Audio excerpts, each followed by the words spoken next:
Hello అండి, పిల్లలకు గుణింతాలు చదవడం రావట్లేదా? మరి గుణింతాలు చదవడం రాకపోతే పదాలు రాయడం రాదు, వాక్యాలు రాయడం రాదు పిల్లలకు.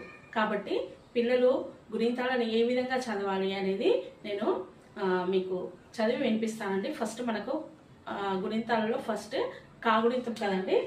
చూడండి, కాగుణింతాన్ని పిల్లలు ఏ విధంగా చదవాలి అనేది విషయాన్ని నేర్పిస్తానండి.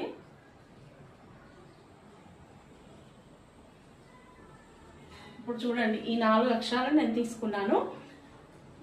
గుణింతాలు మామూలుగా అయితే పిల్లలు రాని, ఎవరైతే గుణింతాలు చదవడం రాదో అలాంటి పిల్లలు ఎలా చదువుతారంటే కాగుదీర్ఘమిస్తే కా, కాగుడిస్తే కి, కాగుదీర్ఘమిస్తే కీ అంటారు.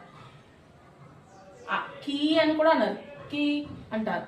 కాబట్టి అలా కాకుండా కా, కాగుదీర్ఘమిస్తే కా, కాగుడిస్తే కి, కాగుడి దీర్ఘమిస్తే కీ.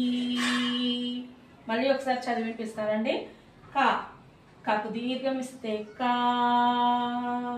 కాగుడిస్తే కి, కాగుడి దీర్ఘమిస్తే కీ. ఈ రకంగా పిల్లలకు గుణింతం మొత్తం కూడా అలా, అంటే దీర్ఘం వచ్చే దగ్గర ఇలా ఒకటి అండర్లైన్ చేయాలండి, ఒక లైన్ని. మరి ఇలా చేయడం వల్ల పిల్లలు అక్కడ దీర్ఘం తీసి చదవాలి అనే విషయాన్ని గుర్తుపెట్టుకోవడానికి నేను ఇలా అండర్లైన్ చేస్తానండి. మరి పిల్లలకు మీరు కూడా ఖచ్చితంగా గుణింతాలను ఇలా చదివించడానికి మీరు ట్రై చేయండి, పిల్లల చేత చదివించండి. నా వీడియోస్లలో ఈ కాగుణింతం కంప్లీట్గా కా నుండి కహ వరకు, అలా కా నుండి జా గుణింతం వరకు ఉన్నాయండి.